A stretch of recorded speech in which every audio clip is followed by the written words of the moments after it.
सूर्य की रोशनी बहुत कम, तो आपको ऊर्जा के लिए बहुत सोचना पड़ जाएगा, बहुत ऐसे दिक्कत हो जाएगा। नीचे भी आएगा तो वही चीज़ है, फिर समुद्र है, और सबसे ज़्यादा समुद्र कहाँ मिलता है? उष्णकटिबंधीय वाला इलाका में। इसीलिए उष्णकटिबंधीय इलाका में सबसे घने वन पाए जाते हैं।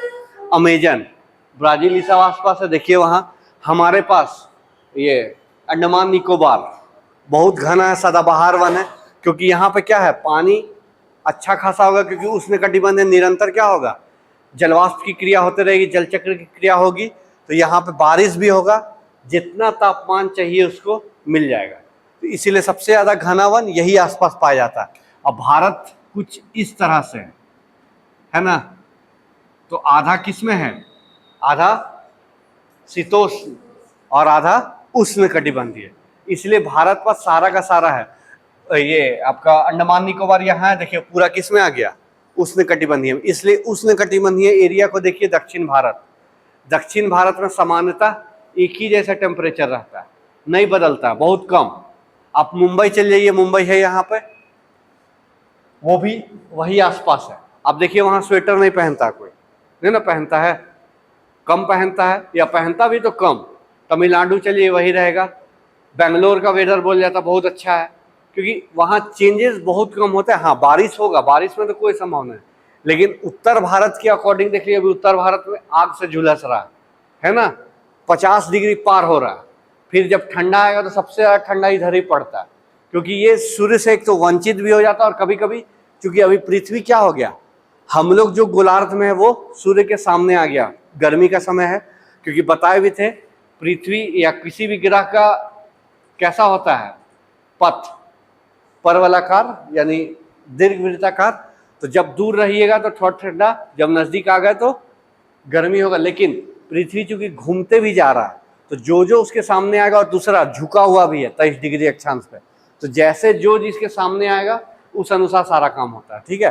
तो इसीलिए हमारे पास संभावना बहुत है, क्योंकि यही वो रेंज है जहां सबसे ज्यादा मरुस्थल भी होगा और सबसे ज्यादा वन, दोनों होगा। सहारा देख लीजिए, सबसे बड़ा मरुस्थल, अरब देख लीजिए, अरब कंट्री सब वहीं पे।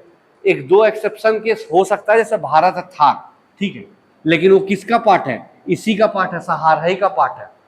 चलिए गोभी मान लेते थोड़ा बहुत यहाँ पे, ठीक है, कोई दिक्कत नहीं, लेकिन अधिकतर मरुस्थल यहाँ और वन यहीं पे पाए जाएंगे, समुद्र यहीं पे बहुत ज्यादा। और एक चीज और बता दीजिए, स्मॉल जी समझ रहे हैं कि गोल हो गया, क्या था, ग्रेविटी नहीं ना बोलेंगे, ग्रेविटी तो एक फोर्स हो गया। ये क्या है, गुरुत्व त्वरण, एक्सेलरेशन ड्यू टू ग्रेविटी। जी का मान कितना होता है, 9.8। ये पृथ्वी में सबसे ज्यादा कहां पे होगा? चलिए सीडीपीओ का पहला सवाल उसी में फेल कर गए।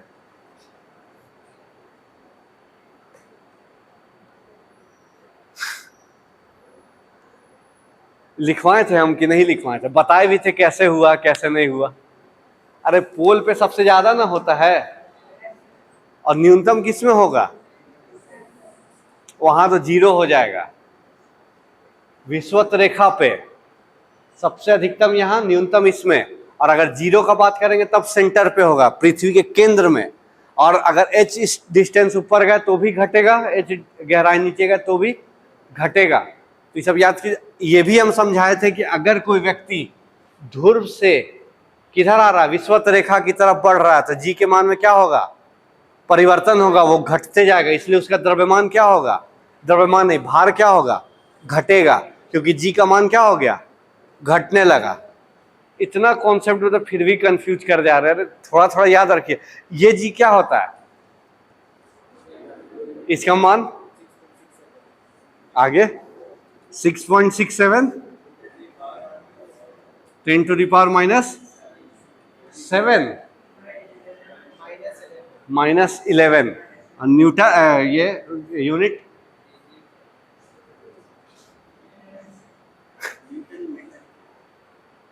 हाँ न्यूटन मीटर, ठीक बोल रहे हो। और हाँ newton metre square by kg square. कितना बार बोले, जब भी फंसिए तो ऐसे निकालिए। जी का निकालना, आर को इधर ले जाइए, F R square by m1 m2। F का यूनिट न्यूटन, आर डिस्टेंस है मीटर स्क्वायर, m1 m2 द्रव्यमान है kg स्क्वायर। हो गया। तो देखिए अगर फॉर्मूला कम से कम याद नहीं रहेगा तो नहीं बनेगा। आ गया इसका डायमेंशन निकालने तो डायमेंशन में स्थिति खराब होने लगेगा। इसलिए खराब होगा क्योंकि n का पते नहीं चलेगा, यही ना होगा। हाँ हाँ, तो उससे निकालना होगा। समझ आ रहा है? अच्छा, और देखिए क्या, हाँ न्यूटन का अगर, हाँ वही नियम है। अगर न्यूटन को आप रट के गए हैं तो बनेगा, नहीं रटे तो फिर आपको कैसे निकालना होगा? F बराबर ma, m यानी मास। मास के लिए क्या लिखते हैं? वो तो यूनिट हमने पूछा, डायमेंशन में, वीमा में m। a के लिए LT माइनस 2। ये किसका हो? फोर्स का। अब उसको उसमें मिला के करना होगा तो हो जाएगा। लेकिन इसके लिए क्या है, आपको थोड़ा सा कॉन्सेप्ट पता चलना चाहिए। अब एक चीज और बता दे रहा है, हो सकता है ये यूनिट नहीं देके चेंज कर दे यूनिट, तब क्या कीजिएगा? न्यूटन के जगह पे वो ये वाला फॉर्मूला लगा दिया, तो फिर कंफ्यूज हो जाइएगा। इससे यूनिट क्या होगा? kg मीटर पर सेकेंड स्क्वायर। ये किसका हो गया यूनिट? फोर्स का। g बराबर हमारे पास क्या आ गया है? Newton metre square kg square. अब न्यूटन की जगह वो ये लिख देगा, तो लिखिए kg मीटर बटा सेकेंड स्क्वायर लिख दिए, और इधर क्या है मेरे पास? मीटर स्क्वायर बटा kg स्क्वायर है। kg से ये कट गया, सेकेंड है मीटर है, यानी metre cube by second square kg। ये भी किसका यूनिट हो सकता है? g का हो सकता है ना। अगर ऐसा दे देगा तो पता ही नहीं चलेगा कौन था क्या। इसीलिए बोल रहे हैं रटने के पीछे भागिएगा, फिजिक्स कंफ्यूज कर देगा। थोड़ा सा कॉन्सेप्ट समझिए और थोड़ा सा फॉर्मूला याद कर लीजिए, सब खुद ब खुद बनेगा, आपको टाइम नहीं लगेगा। और नहीं तो बता दे रहे हैं CDPO में ये सब हो सकता है क्वेश्चन आ जाए, अब फंस जाइएगा, पता नहीं चलेगा। और उसी तरह जो सदिश सदिश का नियम बताया था वो थोड़ा बहुत याद है क्यों भी? नहीं तो सदिश सदिश में बहुत फंसते, बहुत। कार्य क्या है सदिश की? अदिश देख लीजिए, अदिश, ठीक। शक्ति, अरे या तो यस या नो, एक वो चीज बोल दीजिए, सही होगा तो हम बोल देंगे सही, गलत हो तो गलत। अदिश, ऊर्जा, सब अदिश। देखिए बड़ा बड़ा हम बताए भी थे, जितना बड़ा बड़ा भौतिक राशि सब क्या है? अदिश। ठीक है, तो ध्यान रखिए। लेकिन सदिश में भी बहुत कुछ आते हैं, तो ये 10 दिन बाद एग्जाम है जी, और साइंस महत्वपूर्ण पोर्शन है, कैसे होगा? केमिस्ट्री वेमिस्ट्री पढ़ रहे क्यों भी? सोडियम की संयोजकता कितनी है?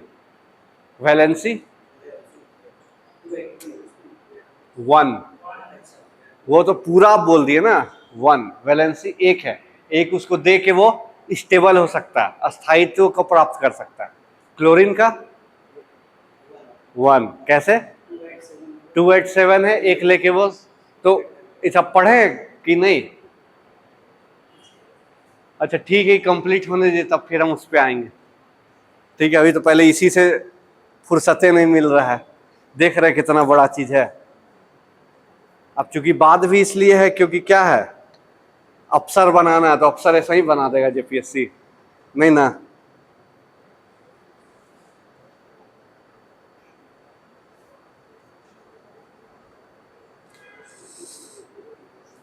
क्या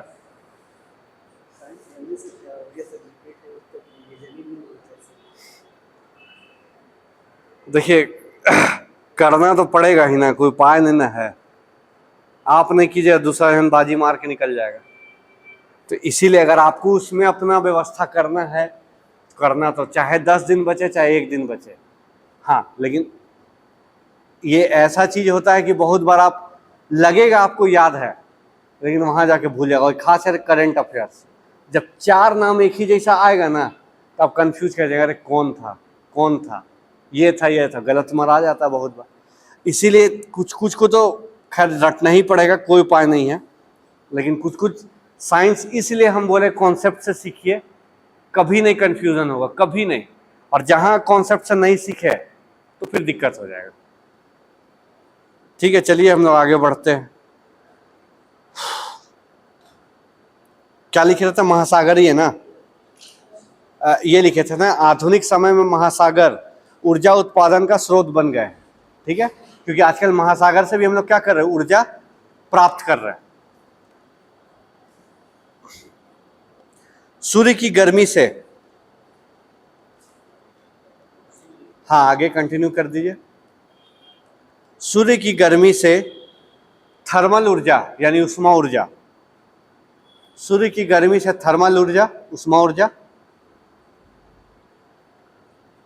और ज्वार और लहरों से, ज्वार भाटा समझते हैं ना, ज्वार और लहरों से यांत्रिक ऊर्जा, mechanical energy, tides and wave, और ज्वार और ऊर्जा से यांत्रिक ऊर्जा महासागर द्वारा उत्पादित ऊर्जा के कारण है।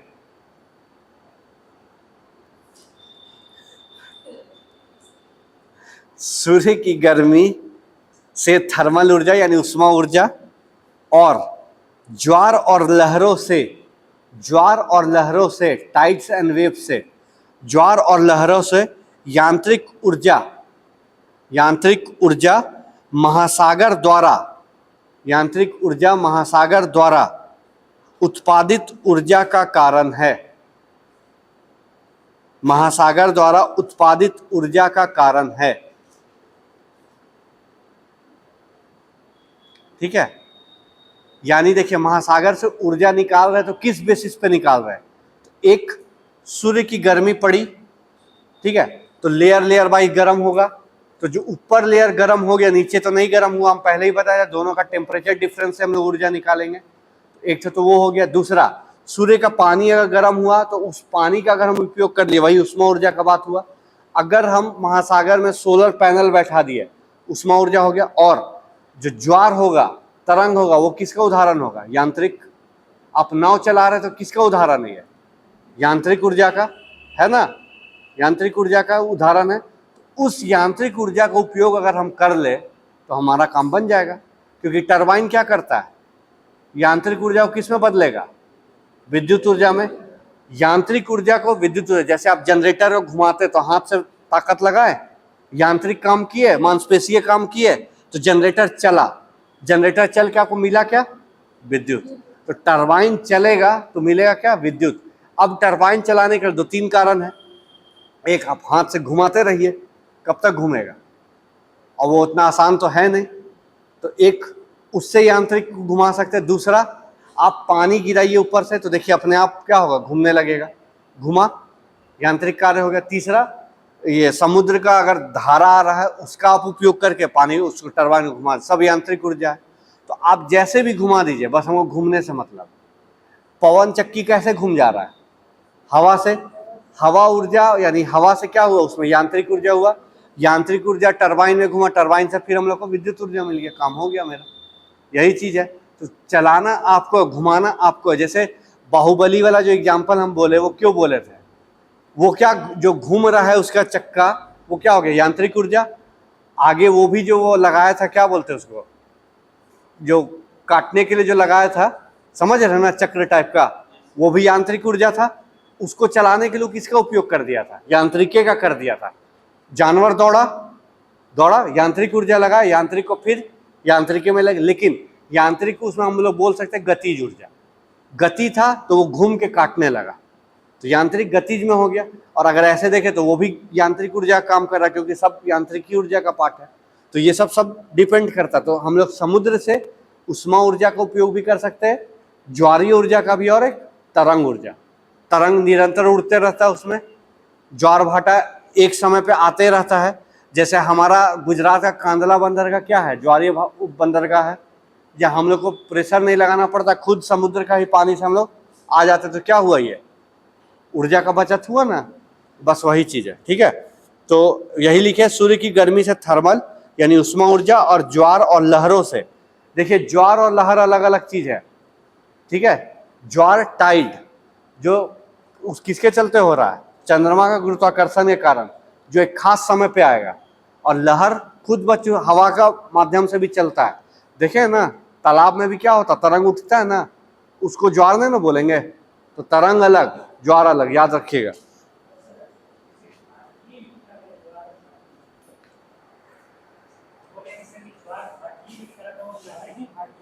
देखिए ज्वार भाटा अलग चीज है, वो बहुत बड़ा लहर हो जाता है। जैसे ऐसे आप नदी में देखिए, तालाब में देखिए तो छोटा छोटा लहर उठेगा, या पत्थर मार दिए छोटा लहर उठेगा, लेकिन उतना एनर्जी नहीं उसमें। और ज्वार भाटा वाला बहुत बड़ा लहर हो गया, यानी इतना बड़ा लहर है कि आपको उठा के उधर फेंक सकता है, वापस ला सकता है। वो एनर्जी, वो सूर्य का गुरुत्वाकर्षण, सॉरी चंद्रमा का गुरुत्वाकर्षण के कारण। और जो लहर है वो आपका हवा का भी दबाव के कारण होता है। बहुत तेज हवा चल रहा है, देखिए अपने आप बहने लगेगा, वो नेचर हो जाता है उसका। ठीक है, तो उसका उपयोग हम लोग करते हैं तो हम लोग को मिल पाता है। ठीक है, नेक्स्ट लाइन लिखिएगा, समुद्र से, समुद्र से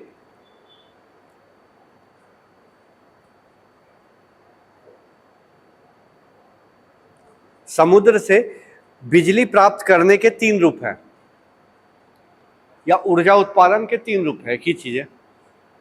समुद्र से ऊर्जा उत्पादन के 3 रूप हैं। ए नंबर लिखिए, ज्वारीय ऊर्जा, टाइडल एनर्जी।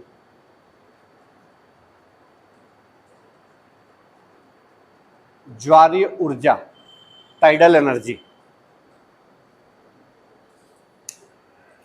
ए नंबर ज्वारीय ऊर्जा, टाइडल एनर्जी।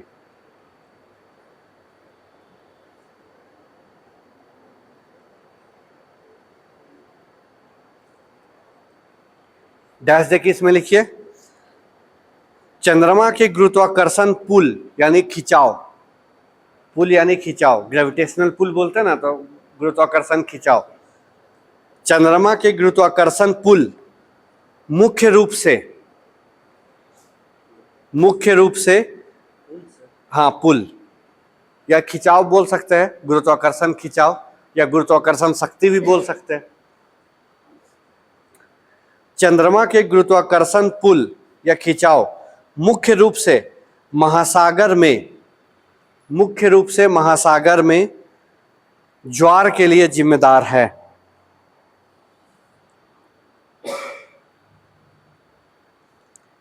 चंद्रमा के गुरुत्वाकर्षण पुल या खिंचाव मुख्य रूप से महासागर में ज्वार के लिए जिम्मेदार है।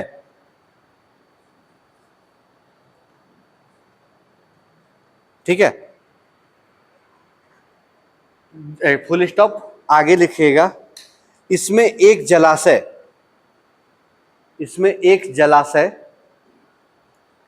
जो महासागर के पानी से जुड़ा हुआ होता है, इसमें एक जलाशय जो महासागर के पानी से जुड़ा हुआ होता है, इसमें एक जलाशय जो सागर के जो महासागर के पानी से जुड़ा हुआ होता है,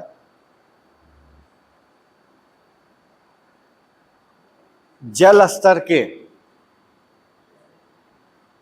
महासागर के पानी से जुड़ा हुआ होता है, जल स्तर के ऊपर और नीचे होने के कारण, जल स्तर के ऊपर और नीचे होने के कारण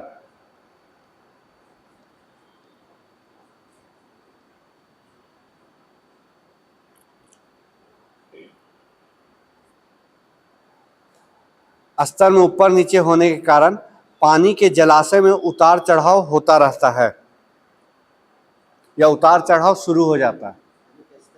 हाँ वही बताएं, पानी क्या लिख दिया, हाँ पानी के जलाशय में उतार चढ़ाव शुरू हो जाता है।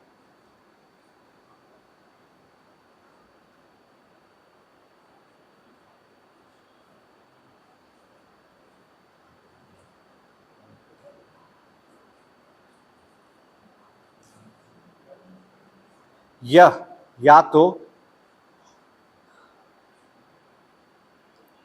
समुद्र में पानी के या तो समुद्र में पानी के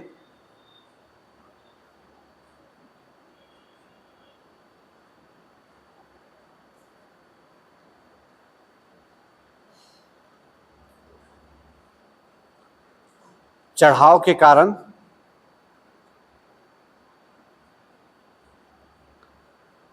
पानी के जलाशय में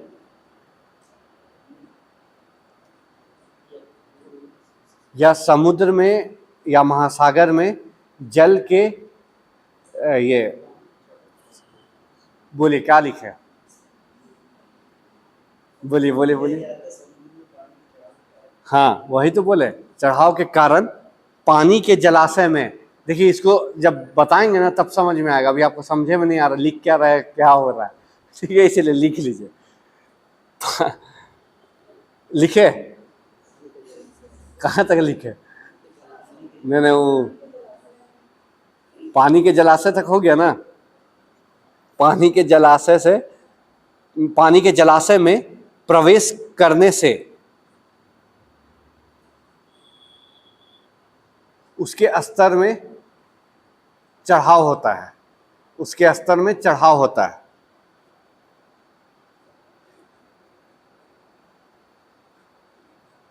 और जलाशय से पानी निकलने से उसके स्तर में घटाव होता है या उतार होता है। और जलाशय से पानी के निकलने से उसके स्तर में घटाव होता है या उतार होता है, उसके स्तर में उतार होता है।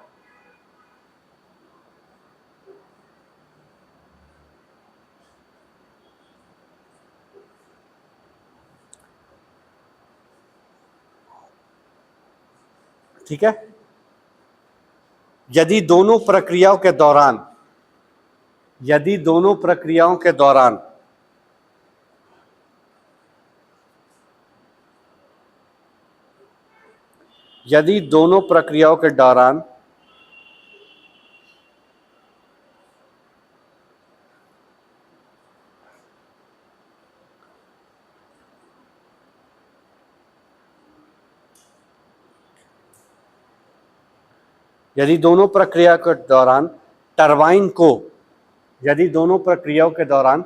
टरबाइन को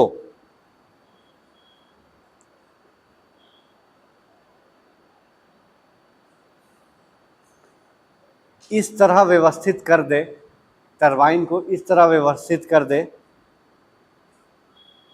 कि इन यांत्रिक ऊर्जा का उपयोग कर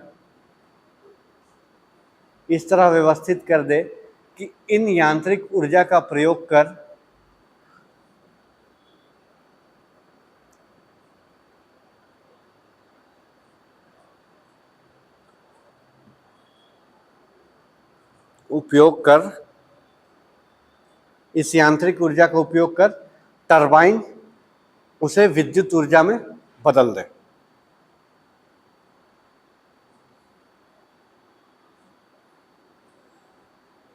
टरबाइन उसे विद्युत ऊर्जा में बदल दे। टरबाइन उसे विद्युत ऊर्जा में बदल दे। देखिए आप समझिए, अब जब समझाएंगे तब समझ में आ जाएगा।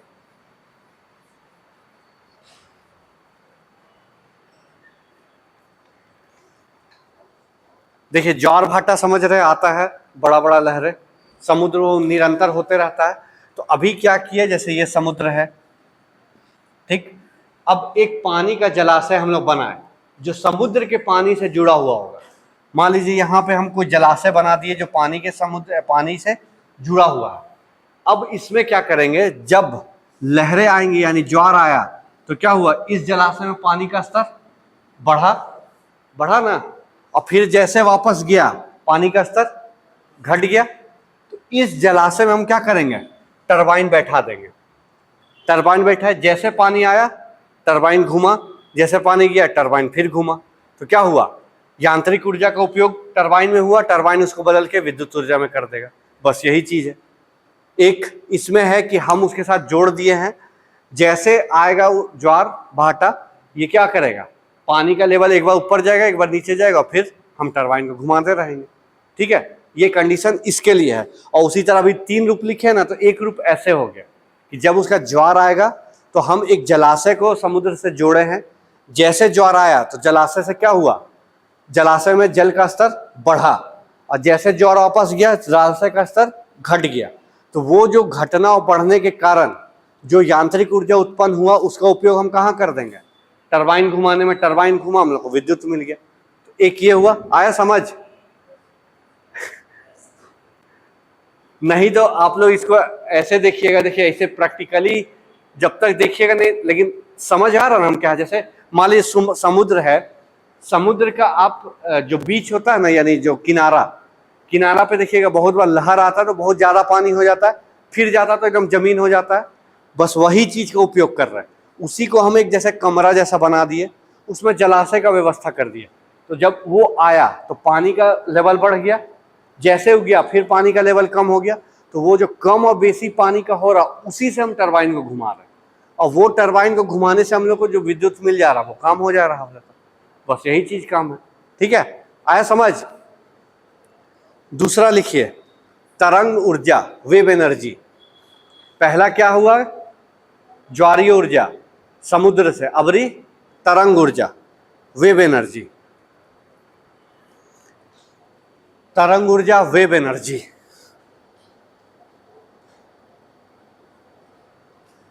अब देखिए इसमें क्या किया जाएगा ना, क्योंकि तरंग निरंतर बन रहा है, तरंग एकदम निरंतर बन रहा है।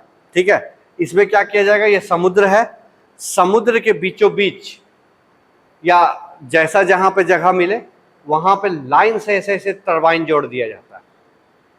ठीक है, तो जैसे लहर चलेगा टरबाइन घुमा, यहां से हमको विद्युत मिल गया, वही बोलता है तरंग एनर्जी। तरंग से हम लोग उसका ऊर्जा निकालेंगे।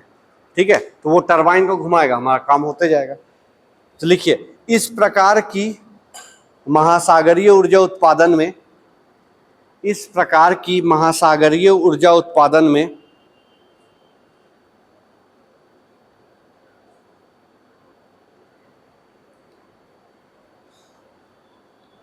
इस प्रकार की महासागरीय ऊर्जा उत्पादन में टरबाइन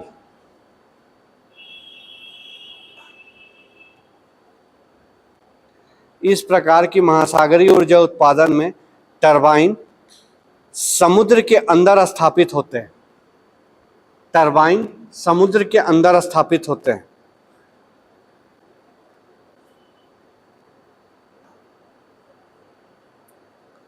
समुद्र के अंदर स्थापित होते हैं और वे समुद्र के प्रवाह के प्रभाव के दौरान और वे समुद्र के प्रवाह के प्रभाव के दौरान कार्य करते हैं, और वे समुद्र के प्रवाह के प्रभाव के कारण के दौरान प्रवाह के प्रभाव के दौरान कार्य करते हैं।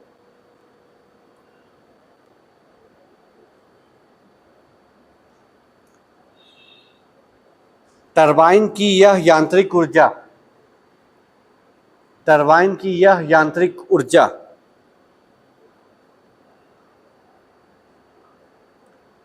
डायनामो की मदद से टरबाइन की यह यांत्रिक ऊर्जा डायनामो की मदद से बिजली में परिवर्तित हो जाती है। बिजली में परिवर्तित हो जाती है।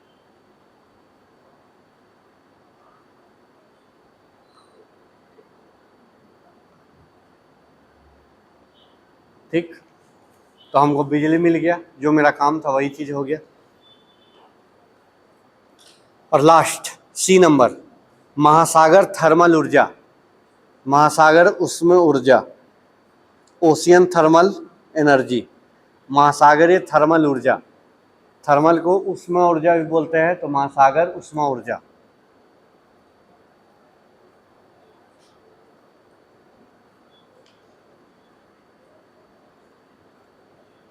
ठीक, लिखिए, गहरे समुद्र के पानी की तुलना में, गहरे समुद्र के पानी की तुलना में, गहरे समुद्र के पानी की तुलना में समुद्र की सतह का पानी, गहरे समुद्र के पानी की तुलना में समुद्र की सतह का पानी सूर्य की गर्मी से, समुद्र की सतह का पानी सूर्य की गर्मी से अधिक गर्म होता है, सूर्य की गर्मी से अधिक गर्म होता है।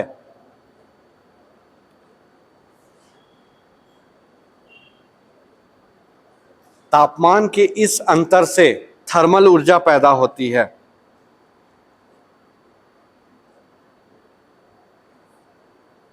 तापमान के इस अंतर से थर्मल ऊर्जा पैदा होती है, यानी जहां टेम्परेचर डिफरेंस हुआ उसे हम क्या कर दिए, ऊर्जा निकाल दिए। तापमान के इस अंतर से उष्मा ऊर्जा पैदा होती है, या उत्पन्न होती है, जो भी बोल सकते हैं, प्राप्त होती है, वे ठीक है। जैसे देखिए होता क्या है, अच्छा पहले कौन गर्म होता है, स्थल की पानी, क्यों? हाँ, पानी का लेयर रहता है तो पानी का हर लेयर को गर्म करना बहुत मुश्किल है, तुरंत नहीं होगा। तो पानी का layer by layer, layer by layer, अगर सूर्य की रोशनी पड़ रही है पहले इसको गर्म हुआ, फिर अंदर घुसा, फिर इसमें गर्म हुआ, फिर इसमें गर्म हुआ, तब आगे बढ़ेगा। उसके बाद अगर जल का घनत्व तो बहुत ज्यादा बढ़ रहा है, अशुद्धियां बढ़ रही, तो क्या होगा, सूर्य का प्रकाश नीचे तक नहीं पहुंच पाएगा, रुक जाएगा, तो यहीं तक हुआ। लेकिन स्थल में क्या है कि सूर्य है, डायरेक्ट रोशनी पड़ा, ये इसको नीचे गर्म नहीं करना क्योंकि ये खुद पक्का, तो ये खुद गर्म हो गया। उसी तरह जैसे जब सूर्य वापस चल जाएंगे तो सबसे पहले ठंडा कौन होगा, स्थल, सबसे पहले ठंडा यही होगा क्योंकि इसको यहीं से डायरेक्ट एनर्जी खत्म। लेकिन ये गर्म है, ये गर्म, ये गर्म है, अब ठंडा होना तो लेयर लेयर वाइज ठंडा होगा। यही कारण है कि दिन के समय इधर से उधर, उधर से उधर ऊर्जा चलती है समुद्र के आसपास, ठीक है। यहाँ पे स्थल गर्म हुआ, इसके आसपास का हवा भी गर्म हुआ, गर्म हुआ तो ये किधर उठ गया, ऊपर, समुद्र तरफ भी ठंडा हवा है, समुद्र क्या करेगा, इसको भरने के लिए आएगा, हवा चली। रात के समय क्या होगा, क्योंकि ये बहुत धीरे धीरे धीरे धीरे गर्म हो रहा है, तो जब अस्त होने लगेगा सूर्य तब ये प्रॉपर गर्म होगा। तो क्या होगा, ये अपने आसपास का हवा को क्या करेगी, गर्म, ये ऊपर चल जाएगी, तब तक स्थल क्या हो गया, ठंडा। तो जब इसको भरने के लिए यहाँ हवा चाहिए, इसीलिए ये जो आपका तटीय क्षेत्र होता है वहाँ 24 घंटे हवा चलती है। और इसमें क्या बोले, ऊपर गर्म हुआ, नीचे ठंडा है, तो दोनों के बीच एक टेम्परेचर डिफरेंस मिला ना, तो उस टेम्परेचर डिफरेंस के कारण हम ऊर्जा बनाते हैं, उसी को क्या बोलेंगे, ओशियन थर्मल एनर्जी, ठीक है, महासागरीय उष्मा ऊर्जा। दो टेम्परेचर में अंतर के कारण हमें जो ऊर्जा मिला वो ऊर्जा का एक रूप होगा, ठीक। तो महासागर से ऐसा हम लोग 3-4 तरह से ऊर्जा निकालते हैं, तो इसको याद रखिएगा, ठीक है। इसके बाद लिखिए जल विद्युत, जल विद्युत ऊर्जा या जल विद्युत। अच्छा उससे पहले हमको एक चीज बताइए, अगर, अच्छा छोड़िए, ऊर्जा का ऐसा यूनिट जूल, अगर जूल नहीं दिया रहे तो, कैलोरी भी नहीं दिया रहे तो,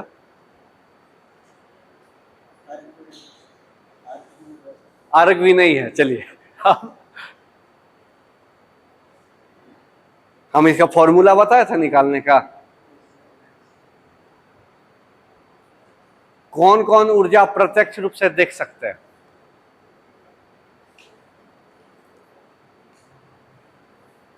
यांत्रिक ऊर्जा है, यांत्रिक ऊर्जा में कौन कौन सा पढ़े थे, ध्वनि ऊर्जा, प्रकाश ऊर्जा है, अरे यांत्रिक में 2 पढ़े थे, एक स्थितिज ऊर्जा पढ़े थे और एक गतिज ऊर्जा पढ़े थे, यही 2 ना यांत्रिक था, बाकी सब अयांत्रिक था ना। गति वाला का फॉर्मूला बताइए, गतिज ऊर्जा का, हाफ mv²। स्थितिज ऊर्जा का mgh। इससे आपका ऊर्जा का फॉर्मूला निकलेगा। वही ना हम पूछ रहे हैं कि अगर जूल नहीं दिया रहे, कैलोरी नहीं दिया रहे, अर्ग नहीं दिया रहे और ऑप्शन में आ जाए किलोमीटर मीटर वाला में, तो बनेगा? यूनिट कैसे होगा? m क्या है? मास। kg। v क्या है? वेग। वेग का यूनिट मीटर बटा सेकंड स्क्वायर है, तो मीटर बाई सेकंड स्क्वायर हो गया, ऊर्जा का एक यूनिट आया। सेम इसमें कीजिए, m क्या है? द्रव्यमान kg। g अभी पूछे थे ना जी। अरे गुरुत्व त्वरण है। अच्छा बोलने में क्या दिक्कत है? गुरुत्व त्वरण। अच्छा, हर बार गुरुत्व गुरुत्व दिमाग में कहा है, उतना बताए कि गुरुत्वाकर्षण अलग है, गुरुत्व अलग है, जी अलग है, वो जी अलग है। फिर अगर डाउट होगा ना कि जेपीएससी मिसप्रिंट कर दिया है कैपिटल जी को स्मॉल जी में, तो रिजल्ट में आपका नाम मिसप्रिंट हो जाएगा, समझे? इसलिए कंफ्यूज काहे करना। कोई भी पूछेगा तब भी नहीं बता पाइएगा कि अरे मान लीजिए कोई पूछ दिया कि अच्छा बताइए तो गुरुत्वाकर्षण हम सुनते हो, गुरुत्व सुनते हैं, दोनों क्या है? आप तो बोल लीजिएगा एक ही चीज है एक ही चीज, लेकिन प्रकार अलग हुआ ना। एक में पृथ्वी बल लगाएगा, एक में कोई भी दो पिंड के बीच में लगेगा। उसी तरह ये जी और ये जी में अंतर, इसका मीटर पर सेकंड स्क्वायर। एच क्या है? ऊंचाई। ऊंचाई किस में मापेंगे? मीटर। तो हुआ ये भी kg मीटर स्क्वायर बटा सेकंड स्क्वायर। तो ऊर्जा का एक यूनिट हुआ। ये हम पूछ रहे हैं, अगर एग्जाम में दे दे जूल कैलोरी कैलोरी नहीं दे तो कैसे निकलेगा? सही ना निकलेगा, नहीं तो निकालना ही नहीं सकेंगे आधा। और सही बता रहे हो, आपको पता चल गया अभी, नहीं तो आप अच्छा से पूछ लीजिए, निकाल दे तो पते नहीं चलेगा कैसे निकालना। और इसी से अगर आप ऊर्जा का बीमा भूलिएगा तो आप बोलिएगा तो जूल से हमको निकाल के दिखा दो, नहीं सकेगा। इसी से आप बहुत आसानी से निकाल पाएगा, बहुत आसानी से। इसीलिए हम फिजिक्स को कॉन्सेप्ट से पढ़ाते हैं, तो फिर हमको फिजिक्स पढ़ाना 2 दिन का काम है, तुरंत खत्म कर देंगे। लेकिन हम चाहते कि जो सीखे उसको इम्प्लीमेंट कीजिए, कि कम से कम पता चले, कि कम से कम आप साइंस पढ़ के आए तो कुछ बता सकिए किसी को। अगर अब कोई मान लीजिए बाहर आपसे पूछ दिया कि अरे बल्ब में क्या लिखा हुआ है W, तो आपको पता ही नहीं चलेगा क्या है वो। क्या है वो? है वाट। किसको दर्शा रहा है? पावर, शक्ति को। तो ये बता पाइएगा ना कि 100 वाट का बल्ब है, 9 वाट का बल्ब है, उसमें एक क्या लिखा हो रहेगा? एम्पियर, और एक वोल्ट। उसमें लिखा रहेगा 220 वोल्ट, यानी उसको इलेक्ट्रिसिटी प्योर चाहिए। आपका मोबाइल का एडाप्टर में बहुत बार देखिएगा लिखा होगा 5 एम्पियर, 5 वोल्ट या 220 वोल्ट, दोनों लिखा होगा, क्योंकि ये इलेक्ट्रॉनिक डिवाइस का पार्ट हो जाता है। Mobile, laptop, computer, electronic device जिसमें 5 वोल्ट से कम में काम हो जाए। लेकिन आप मोटर में चल जाइए, ये सब चल जाइए, ये सब 220 वोल्ट में काम होगा। इसलिए क्या है? इलेक्ट्रिकल सोर्स है सब, ठीक है, इलेक्ट्रिकल मशीन है। इसको आप 5 वोल्ट में नहीं चला पाइएगा, लेकिन मोबाइल 5 वोल्ट में चल जाएगा, क्योंकि इलेक्ट्रॉनिक्स है, और वो भी सेमीकंडक्टर आया तो बहुत इजी हो गया। तो ये सब थोड़ा थोड़ा बेसिक चीज जानिए। अभी एग्जाम है, बोल रहे अगर दे दिया थोड़ा सा घुमा के तो फंस जाइएगा। और ऐसे साइंस टफ नहीं देता, क्योंकि जेपीएससी सिविल सर्विस वाला एग्जाम में, जेपीएससी में साइंस का उतना वेटेज नहीं देता है। क्वेश्चन लिखा है 6, 8, 10 जो भी लिखा हुआ है, लेकिन देखिए कितना आया था, 4 ही क्वेश्चन आया था ना, 5 आया था फिजिक्स से, और किसी से नहीं आया। लेकिन इसमें पूरी मेंशन्ड है। और 10th लेवल है, ठीक है, लेकिन 10th में तो पढ़ना है ना ऊर्जा। ऊर्जा अब ऐसा थोड़ी कि जो किताब में छपल वही दे देगा, थोड़ा सा तो दिमाग लगाने के लिए कोशिश करेगा। उसमें लिखा हुआ है क्या, जो एक शिक्षित और सामान्य नागरिक से अपेक्षा की जा सकती है, कि लाइट जला तो कितना वाट का हम बल्ब लाए, वही नहीं पता चल रहा हमको। उससे तेज तो हो सकता है दुकान वाला होगा, जो नहीं भी पढ़ा है फिजिक्स फिर भी आपको सब चीज बता देगा। होता है ना, जो मोटर वाला दुकान जाइए, उसके पास फिजिक्स का नॉलेज नहीं भी है, फिर भी आपसे ज्यादा जान रहता है। ये ऐसे कीजिए, वो ऐसे कीजिए, अरे देखते बता देंगे। तो 1 HP है। HP किसका है? किसका यूनिट है? पावर, यानी शक्ति ही का है। 1 HP बराबर 746 वाट। तो ये सब थोड़ा थोड़ा याद रखिए, काम आएगा। देखिए यही सब छोटा छोटा लिंक कीजिए, आपको हर एग्जाम में काम आएगा। अभी हम लोग किसके बारे में पढ़ रहे थे? यांत्रिक ऊर्जा। अब यांत्रिक ऊर्जा भूल गया होता क्या? तो स्थितिज ऊर्जा, गतिज ऊर्जा। जब स्थिति के कारण ऊर्जा मिल गई तो क्या हो गया? स्थितिज ऊर्जा। उदाहरण, बस टंकी में जमा पानी, बांध में जमा पानी, स्थिति के कारण ऊर्जा, स्थितिज ऊर्जा हो गया। गतिज ऊर्जा को मतलब गति के कारण ऊर्जा, जब किसी वस्तु में गति के कारण ऊर्जा होती गतिज। उदाहरण बंदूक, तो बंदूक नहीं, बंदूक से निकली हुई गोली, क्योंकि बंदूक 2-3 चीज में आ जाएगा, न्यूटन का थर्ड लॉ में भी आ जाएगा कि झटका मारा तो क्रिया के विपरीत प्रतिक्रिया। तीर, धनुष से छूटा हुआ तीर, वो सब क्या होगा, गतिज ऊर्जा। और हम पहले ही बताए, इसका बहुत अच्छा उदाहरण क्या याद रखिएगा, अब वो भी भूल गए। कार बताए थे कि आप 10 का स्पीड में जाइएगा तो दीवार नहीं तोड़ पाइएगा, वही आप कितना 80 का स्पीड में चल जाइए, दीवार तोड़ दीजिएगा। कारण गति से ऊर्जा आ गया, क्योंकि द्रव्यमान तो वही रह गया।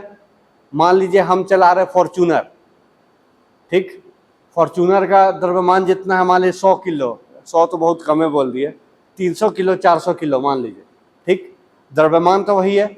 वही जब हम 10 का स्पीड में चलाएंगे तो दीवार में कुछ नहीं होगा, द्रव्यमान वही रहा। लेकिन जब उसके स्पीड को हम बढ़ा दिए 80 किलोमीटर पर आवर, तो क्या हो गया, गति मिल गया, द्रव्यमान वही है, उस समय दीवार टूट गया ना, कारण गति के कारण ऊर्जा मिला, तो गतिज ऊर्जा। और उसी को फॉर्मूला याद रखिए, तो आप डायमेंशन भी ऊर्जा का पूछेगा तो आप बता पाइएगा, नहीं बता पाएगा। क्या होगा डायमेंशन, ml² T-2 ऊर्जा का। ऐसे पूछ देंगे ऊर्जा का तो सोचते रह जाइएगा कि अरे जूल था, कैसे निकलेगा, क्या निकलेगा, क्या नहीं निकलेगा। तो ये सब थोड़ा सा ध्यान दीजिए। अब इसी को जब सीख लिए तो आप शक्ति का तुरंत बता पाइएगा, क्योंकि जूल बाई सेकेंड होता था ना, वाट, तो जूल का आपको पता है, उसमें सेकेंड से भाग दे दीजिए, तुरंत निकलेगा सब। तो सब लिंक है, लेकिन थोड़ा सा ध्यान रखना होगा।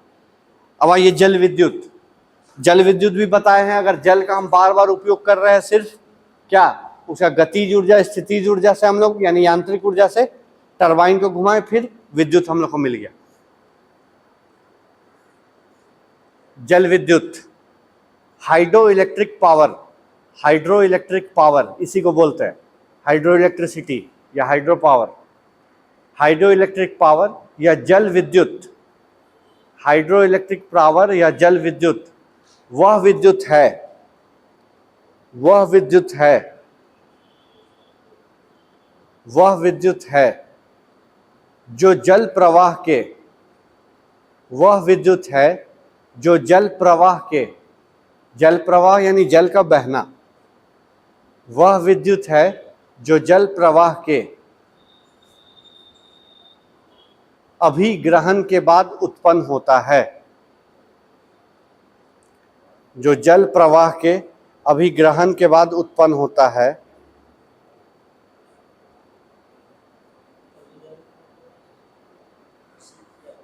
क्या प्राप्त करना, जल मिलेगा तभी ना प्राप्त होगा, जल नहीं रखेंगे तो हम प्राप्त होगा, नहीं होगा। यानी जल को हमको उस पर गिराना, टरबाइन घुमाना, काम हो जाएगा। ठीक है, लिखिए आमतौर पर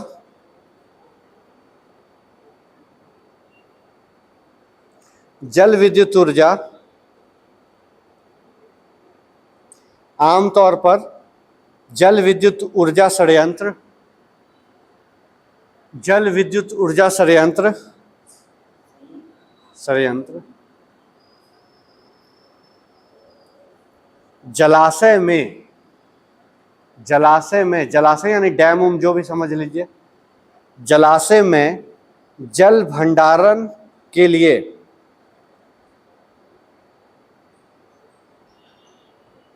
जल भंडारण के लिए नदी पर बांध का प्रयोग करता है। आमतौर पर जल विद्युत षड्यंत्र जलाशय में भरे जल नदी पर बांध का प्रयोग करता है,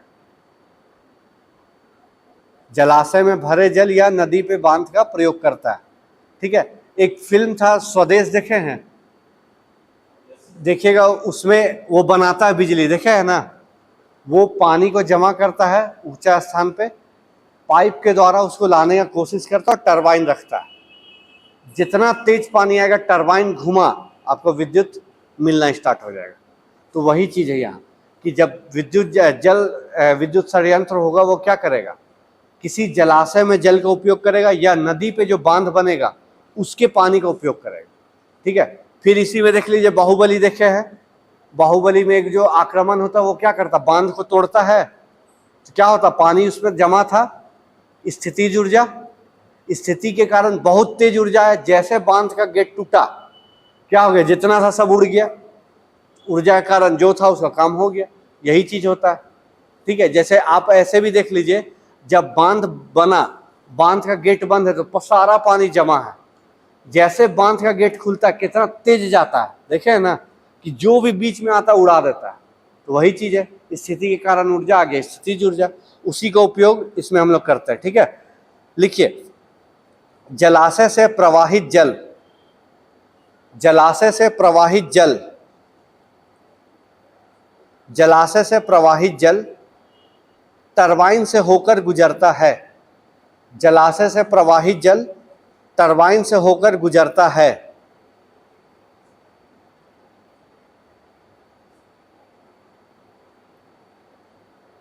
जिसके फलस्वरूप,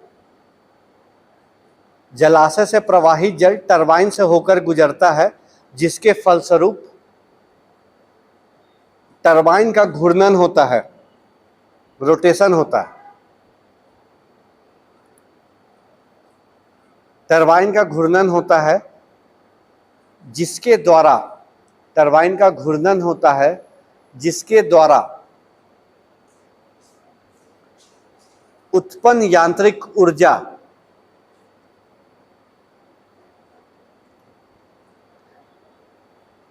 जिसके द्वारा उत्पन्न यांत्रिक ऊर्जा, और हम पहले ही बताए थे जो आपको दिख टाइप से जाएगा वो क्या होगा, यांत्रिक ऊर्जा। जैसे पंखा चल रहा आपको दिखा, यांत्रिक ऊर्जा हो गया। पंखा किसको किस में बदला, विद्युत को यांत्रिक में, यांत्रिक से आपको हवा मिल गया। तो वही लिख रहे हैं, पानी आया, टरबाइन घुमा, यांत्रिक हो गया। तो जिसके द्वारा उत्पन्न यांत्रिक ऊर्जा जनरेटर को सक्रिय करने का कार्य करती है, जनरेटर को सक्रिय करने का कार्य करती है, जनरेटर को सक्रिय करने का कार्य करती है, जो अंततः, जनरेटर को सक्रिय करने का कार्य करती है जो अंततः इसे विद्युत ऊर्जा में परिवर्तित कर देता है, जो अंततः इसे विद्युत ऊर्जा में परिवर्तित कर देता है, जो अंततः इसे विद्युत ऊर्जा में परिवर्तित कर देता है। ठीक है, अब देखिए इसको भी नवीकरणीय में क्यों रखे, क्योंकि वही पानी का बार बार हम लोग उपयोग कर सकते हैं ना। जैसे आप ये फाउंटेन देखते हैं ना, फव्वारा, पार्क में, मॉल उल के बाहर, तो वहाँ क्या रोज रोज पानी बदलाता है नहीं ना, वही पानी को मोटर से बार बार उपयोग किया। हाँ, ये पॉसिबिलिटी है कि एक निश्चित समय के बाद, एक सप्ताह चला तो कुछ पानी की मात्रा घट जाए, क्योंकि पानी जो उड़ रहा हो सकता कुछ वायुमंडल में चल जाए, कुछ उड़ के उधर चल जाए, कुछ इधर चल जाए, तो वो कमी हो सकती है, लेकिन उस पानी का हम उपयोग कर सकते हैं। ठीक है, नेक्स्ट लिखिए बायोमास ऊर्जा। बायोमास ऊर्जा,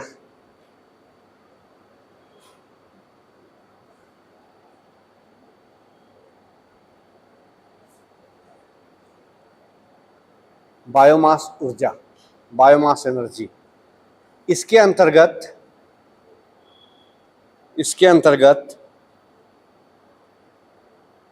ठोस, इसके अंतर्गत ठोस बायोमास यानी जैव मास जिसको बोलेंगे बायोमास को, ठोस बायोमास ब्रैकेट में कार्बनिक कॉमा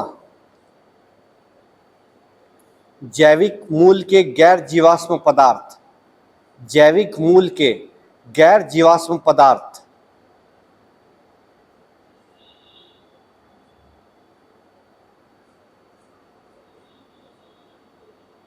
जीवाश्म ईंधन समझते हैं, फॉसिल फ्यूल। हाँ, यानी जो बहुत दिनों, हाँ लंबा टाइम लगा जिनको बनने में, और जो क्या किए, मतलब जैविक ही थे, जैविक से वो दबते गए, उन पर प्रेशर बढ़ते गया, बहुत समय अंतराल के बाद वो बदल गए। कोयला, पेट्रोलियम सब जीवाश्म ईंधन है, जो वही सीमित मात्रा में। तो हम क्या बोल रहे हैं, जीवाश्म ईंधन को छोड़ के। जैसे जैव मास में आप क्या कर सकते हैं, मान लीजिए पत्ता है, पत्ता गिरा, उस पत्ता का उपयोग हम कर सकते हैं। अभी भी गांव में देखिए चूल्हा जलाने के लिए सूखे पत्ते का प्रयोग किया जाता है, क्योंकि एक तो बहुत क्या है, नमी मुक्त है, तुरंत आग पकड़ेगा, ईंधन बहुत शानदार है, तुरंत आग पकड़ लिया, काम हो गया मेरा। तो वो वही बोल रहे हैं। तो जीवाश्म ईंधन, फॉसिल फ्यूल को छोड़ के जो भी होगा उसका उपयोग। बायोमास ब्रैकेट बंद कर दिए, जीवाश्म पदार्थ, कॉमा बायोगैस। बायोगैस जैसे गोबर गैस, इस सबका नाम सुने हैं ना, बायोगैस, कॉमा तरल जैव ईंधन। तरल जैव ईंधन, तरल जैव ईंधन और नगर पालिका अपशिष्ट शामिल हैं। नगर पालिका अपशिष्ट शामिल है।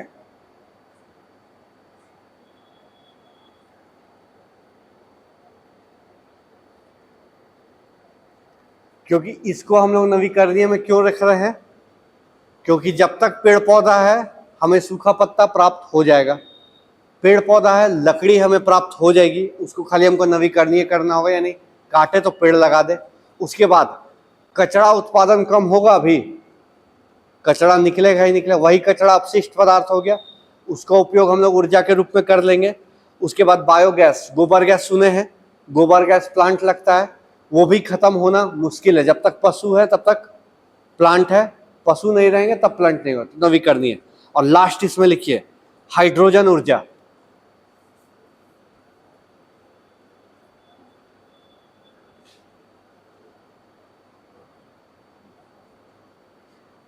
हाइड्रोजन ऊर्जा, ब्रह्मांड में सबसे ज्यादा पाए जाने वाला तत्व हाइड्रोजन है। ब्रह्मांड में सबसे ज्यादा पाए जाने वाला तत्व हाइड्रोजन है।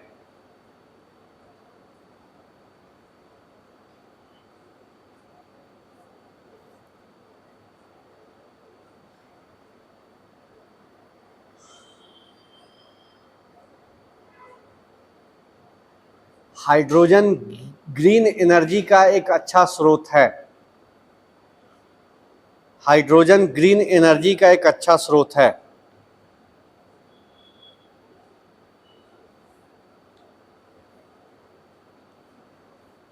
हाइड्रोजन ग्रीन एनर्जी का एक अच्छा स्रोत है।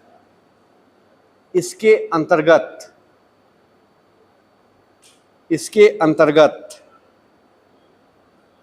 रासायनिक ऊर्जा, केमिकल एनर्जी, इसके अंतर्गत रासायनिक ऊर्जा सीधे फ्यूल सेल के द्वारा, इसके अंतर्गत रासायनिक ऊर्जा सीधे फ्यूल सेल के द्वारा विद्युत में परिवर्तित हो जाती है। सीधे फ्यूल सेल के द्वारा विद्युत में परिवर्तित हो जाती है। इसके अंतर्गत रासायनिक ऊर्जा सीधे फ्यूल सेल के द्वारा विद्युत में परिवर्तित हो जाती है। ठीक है, इसे भविष्य की ऊर्जा भी कहा जाता है। इसे भविष्य की ऊर्जा भी कहा जाता है।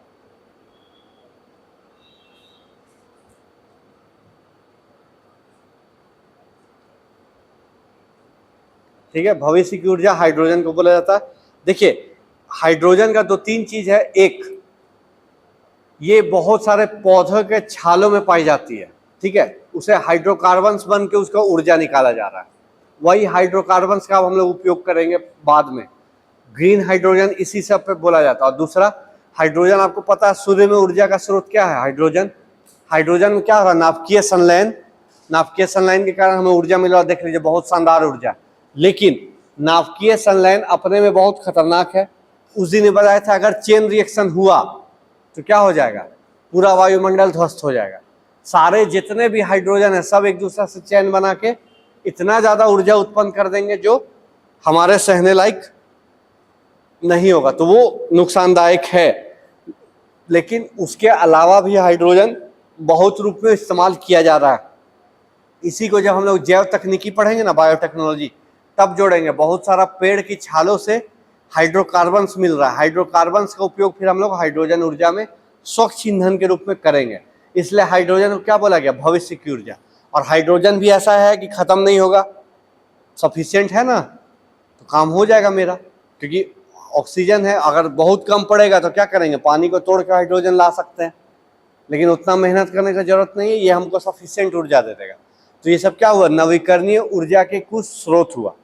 ठीक, अब इसके बाद कल तो क्लास है नहीं, संडे भी नहीं, फिर मंडे को एक खाली पशु संसाधन बचा, उसके बाद सीधा अनवीकरणीय जाएंगे। अब अनवीकरणीय में ज़्यादा नहीं, कोयला वोयला जो दो चार को है खत्म करके तुरंत हम लोग वातावरण संरक्षण, स्वस्थाने और बाह्य स्थान, ठीक है, छोटा छोटा चीज़ें, उसमें ज़्यादा नहीं है। फिर उसके बाद प्रदूषण है, प्रदूषण के बाद सीधा एक्ट है। एक्ट में भी उतना ध्यान है लेकिन उतना ज़्यादा जरूरी नहीं है। ठीक है, कोई दिक्कत, यहाँ तक हो गया। एक पशु संसाधन है, उसको देख लेंगे। ठीक है,